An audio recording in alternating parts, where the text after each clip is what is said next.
नमस्कार, आप देख रहे हैं 24 न्यूज। मैं हूं आपके साथ पूर्णिमा। एक नजर डाल लेते हैं अब तक की 25 बड़ी खबरों पर। बारामती विमान हादसे को लेकर एनसीपी एसपी विधायक रोहित पवार ने की बड़ी मांग। कहा, केंद्रीय राज्य नागरिक उड्डयन मंत्री राम मोहन नायडू का लिया जाए इस्तीफा। केंद्रीय मंत्री के इस्तीफे को लेकर पीएम मोदी को पत्र लिखेंगे रोहित पवार। पीएसआर कंपनी के पीछे कई बड़े लोगों का हाथ, लेकिन पीएम मोदी और अमित शाह दे सकते हैं दिवंगत अजित पवार को न्याय। रोहित पवार ने अपने नए बयान में ब्लैक बॉक्स को लेकर गलत जानकारी साझा करने का भी लगाया आरोप। आरएसएस से जुड़े मानहानि मामले में भिवंडी के कोर्ट में पेश हुए कांग्रेस सांसद राहुल गांधी। हर्षवर्धन सबकाल को बनाया गया जमानतदार। यूथ कांग्रेस के शर्टलेस प्रोटेस्ट के विरोध में मुंबई और ठाणे में बीजेपी युवा मोर्चा के कार्यकर्ताओं ने किया विरोध प्रदर्शन। हाईवे से गुजर रहे राहुल गांधी को दिखाए काले झंडे। एनसीपी एसपी नेता अमोल कोल्हे ने किया विस्फोटक खुलासा। कहा, एनसीपी के दोनों गुटों के विलय के बाद राज्यसभा जाने वाले थे छगन भुजबल। दादा ने खुद दी थी इसकी जानकारी। महाराष्ट्र के इतिहास में पहली बार दोनों सदन में विपक्ष के नेताओं के बिना शुरू होगा बजट सत्र। संख्या के तकनीकी पेच में फंसा विपक्ष अब सदन में खोता दिख रहा है अपनी आवाज। सांसद संजय राउत की ओर से माफी मांगने के बाद मंत्री दादा भूसे ने केस लिया वापस। राउत ने 178 के चीनी मिल घोटाले का मंत्री दादा भूसे पर लगाया था आरोप। लव जिहाद पर बीजेपी नेता किरीट सोमैया ने सीएम फडणवीस से की बड़ी मांग। गुजरात में लव जिहाद से जुड़े विवाह पंजीकरण कानून में संशोधन के बाद महाराष्ट्र में उठाई गई मांग। महाराष्ट्र की लाडकी बहन योजना के लाभार्थियों के लिए बड़ी खबर आई सामने। सरकार ने ई-केवाईसी पूरी करने की अंतिम तिथि को बढ़ाकर कर दिया है 31 मार्च। नागपुर पुलिस ने एक प्रॉपर्टी डीलर को किया गिरफ्तार। आरोपी ने शादी का झांसा देकर महिला से बनाए संबंध। इसके अलावा आरोपी महिला की नाबालिग बेटी के साथ भी करता रहा अश्लील हरकतें। फिल्म यादव जी की लव स्टोरी को लेकर बढ़ता जा रहा है विवाद। यूपी के बाद अब मुंबई में इस फिल्म के टाइटल और कंटेंट को लेकर विरोध हुआ शुरू।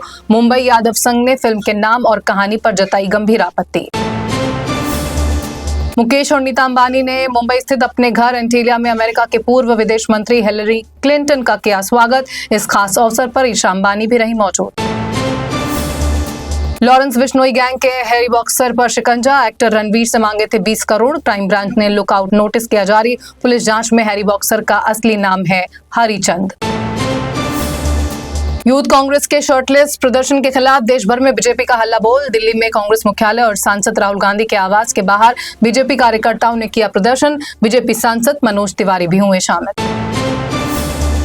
एआई इम्पैक्ट समिट में प्रदर्शन करने वाले इंडियन यूथ कांग्रेस के 4 प्रदर्शनकारियों को पटियाला हाउस कोर्ट में किया गया पेश। 5 दिन की पुलिस कस्टडी में भेजे गए आरोपी। कोर्ट ने आरोपियों की जमानत याचिका की खारिज।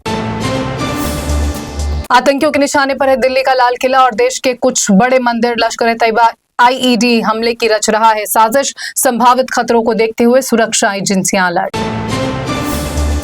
भारतीय राष्ट्रीय राजमार्ग प्राधिकरण टोल प्लाजा पर नगद भुगतान कर रहा है बंद। 1 अप्रैल से सिर्फ फास्टैग और यूपीआई से होगा भुगतान। इससे टोल प्लाजा पर लगने वाली लंबी कतारों से मिलेगी राहत। चुनाव आयोग ने राजस्थान में एसआईआर प्रक्रिया पूरी कर अंतिम मतदाता सूची की जारी। इसमें 31 लाख से अधिक काटे गए नाम।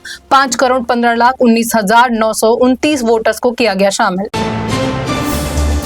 श्रीनगर में बड़ा हादसा। अनियंत्रित होकर नहर में जा गिरा सीआरपीएफ का एक बुलेट प्रूफ वाहन। हादसे में 9 जवान हुए घायल। घायलों को अस्पताल में कराया गया भर्ती।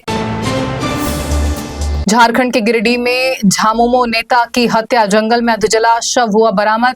मृतक के समर्थकों और स्थानीय लोगों में भारी आक्रोश। आरोपियों की गिरफ्तारी की मांग को लेकर सड़कों पर उतरे लोग। दिल्ली के जनकपुरी में दर्दनाक सड़क हादसे में 6 साल की बच्ची की मौत। तेज रफ्तार कार ने ई रिक्शा को मारी टक्कर। बच्ची की नानी ने बताया, नातिन खून से पड़ी थी लथपथ। गुहार लगाने के बावजूद मदद के लिए कोई नहीं आया आगे। यूपी के सहारनपुर में युवक ने शादी में दहेज में मिले 31 लाख रुपए लौटाकर समाज के सामने पेश की मिसाल। युवक ने कहा उसके लिए दुल्हन ही है सबसे बड़ा दहेज। दूल्हे ने केवल लक्ष्मी गणेश का फोटो और नारियल किया स्वीकार। मेरठ में पीएम मोदी की यात्रा से पहले हंगामा। बाबरी मस्जिद के नाम पर चंदा मांगने का आरोप। एमएलए अमित अग्रवाल ने जताई साजिश की आशंका। पुलिस ने आरोपों को किया खारिज।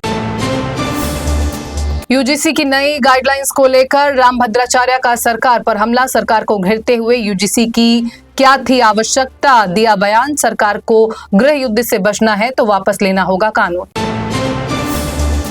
ब्राजील के राष्ट्रपति लुइस इनासियो का दिल्ली में भव्य स्वागत। राष्ट्रपति 5 दिवसीय राज्य यात्रा को भविष्य की तकनीकी और ग्लोबल साउथ की एकजुटता के लिहाज से माना जा रहा है महत्वपूर्ण। तो 25 बड़ी खबरों में फिलहाल बस इतना ही।